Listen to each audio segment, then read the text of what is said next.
stages.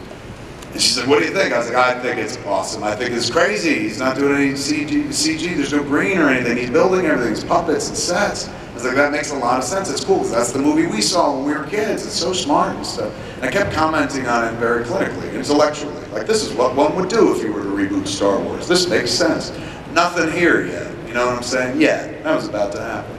So we get to stage M, and she goes, go in the door. And we go in, it's fucking pitch black. You don't see anything. You just see like in the distance, little exit sign glowing. And she goes, go in there, you gotta go deeper. And I was like, I can't see anything. She goes, just go in. And I felt like I was in Goodfellas. She was like, just go around the corner. I was like, I gotta go, Jimmy. And I fuck off. She goes, just step one step further. And I do. And then finally I hear somebody out of the darkness, we're in England, I hear, would you like me to turn the lights on? And she goes, yeah, we got a visitor. And fucking shoot, the lights go on and we're on a sound stage, and in the corner of the sound stage is the gigantic, unmistakable Millennium Falcon, and life-size and shit. But don't look like the Millennium Falcon, ain't the outside. They built a life-size one outside, but this ain't that. This is the interior, this is where they do all the interiors. So from the outside it looks like pipes and flats, it looks like a movie set, but it's fucking unmistakable as the Millennium Falcon based on its shape and one very specific feature, the landing ramp that opens and they all come off the fucking Millennium Falcon like Minox and run the fuck back up and stuff.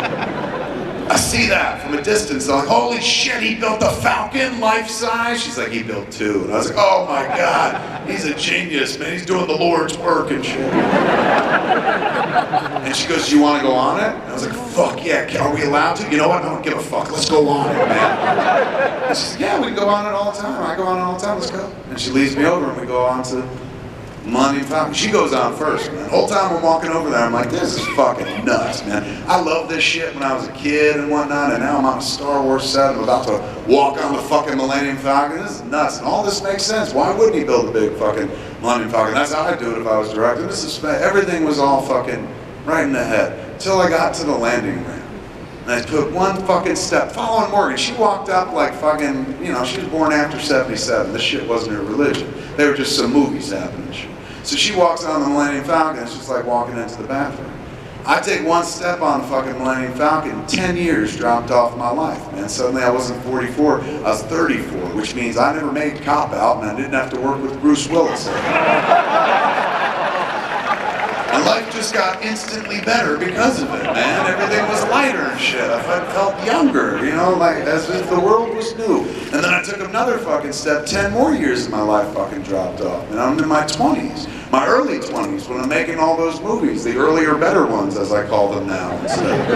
And in those movies, I fucking put liberally lots of Star Wars talk, man, because this was pre-internet. Now you want to talk about Star Wars, jump on the internet, write star, and fucking a zillion people will jump down your throat to tell you suck and that which movie's better and fucking you're Jar Jar's bitch and all that shit.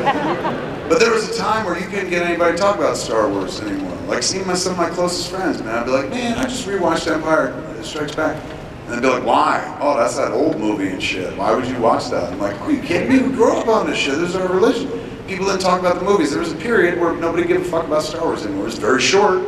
And then, like, you know, all of a sudden Lucas was like, I'm gonna remake the fucking originals, put in new effects and shit. And Star Wars came back, and then he was like, I'm gonna make new movies, and fucking Star Wars hasn't left since and shit.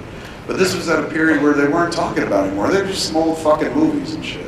And I didn't get to talk to a lot of people about it. I wanted to. And I still love these movies. They were my religion. I couldn't really find anybody to talk to about it anymore, so I put it into the script. I write scenes where people sit around and talk about Star Wars and shit because I couldn't do it in real life. Going, what's the purpose of this? And I was like, well, it's fun for me to do. That movie goes to the Cannes Film Festival. And one day a publicist says to me, you're going to sit down with Cashiers du Cinema, which is like a highfalutin film mag over in France. I was like, really? He goes, yeah, the guy wants to talk to you desperately. And I was like, why? For clerks, I said, I can't talk to the guy. I don't speak French. Does he speak English? He's like, very little, but he needs to speak to you. I was like, what the fuck are we going to talk about, man? I mean, did he see that movie? It has nothing to do with the French. She goes, I guess you'll find out. Here he is. And he came in. And he was French as fuck, man. He just had a beret and a little mustache. He was smoking a cigarette. I said, bonjour. And they sat us down together. I'll never forget, this is what he does. Takes a big drag of a cigarette. He's looking at me and he goes, Jay and Silent Bob, this is not R2-D2 and C-3PO? Nope. And I rolled a tear, man.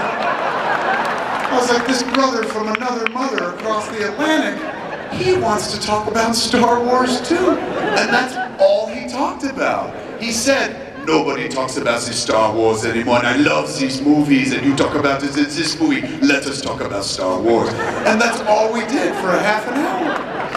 And sometimes we didn't even talk, we just made mouth noises and shit. It's like, I'd be like, remember that one scene like where motherfuckers like, ma, ma, ma, ma, ma, ma, ma, and he goes, ah, wait, ma, ma, ma, ma, ma, ma, ma. I was like, yes, and together we're like, ma, ma, ma. Star Wars built a bridge to another world for me. I never thought I'd go to Europe and shit, and there I was talking to this fucking fuzzy Frenchman about a movie we loved as children and shit. That was because of fucking Star Wars. Because of Star Wars, I put those into the movies, man, and fucking people, that's why my career kind of took off. Like, oh, that scene, the Death Star contractors, that's kind of cute and shit. It's like, this is amazing, man. Just two steps on the Millennium Falcon, what will another step do? Take another step, 10 more years of my life drop off. Now I'm 13 and Return of the Jedi is premiering, and I go see it with my best friend Ernie O'Donnell and Sam Holland, and Ernie's dad takes us and shit. We're coming out of the theater, and those two dudes are fucking lightsaber fighting each other to the car, and I'm morose. I'm just staring at the ground, age 13, emo as fuck. Ernie's dad goes, you guys like the movie? And they're like, yeah! And he turns to me and goes, what about you, Smitty? I said, I love the movie. And he goes, it doesn't sound like it. He said, why are you all blue? And I said, I read an article. George Lucas ain't gonna make the other movies. For years he said there's gonna be 9 of these movies.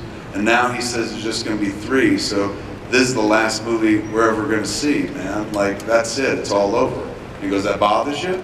And I go, what is the point of living anymore? And Ernie's dad wouldn't let me hang out with Ernie for a week after that. He's like, your friend's troubled and shit. So it was powerful, fucking strong, man, my connection to the Force, so to speak. Like, and particularly at that point, man, in my early teens, I took one more fucking step on that ramp.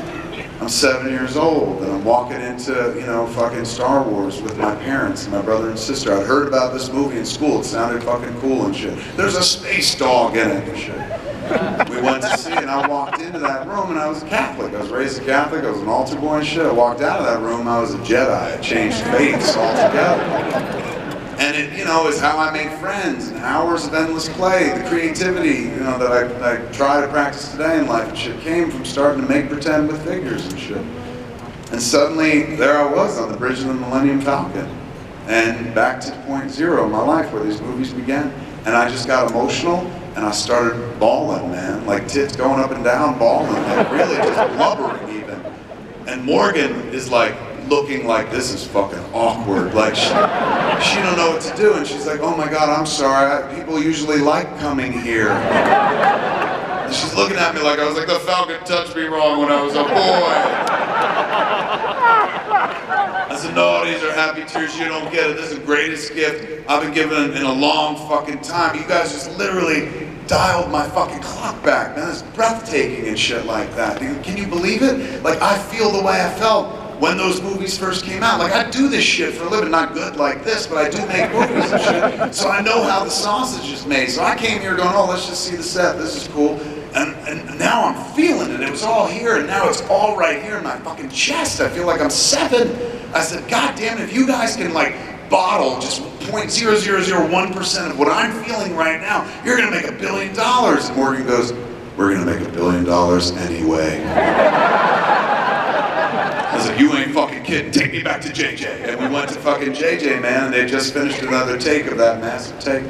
I fucking come up behind him, dude, he didn't see me, he was behind all the monitors and shit. I gave him a massive fucking bear hug from behind and shit. And I was like, oh my god, you should be knighted and sainted. And I dropped him, and he turned around and looked at me, and he sees me, my wet eyes, and they're glassy, and the snot in my beard and shit. And he goes, I knew you'd cry, bitch.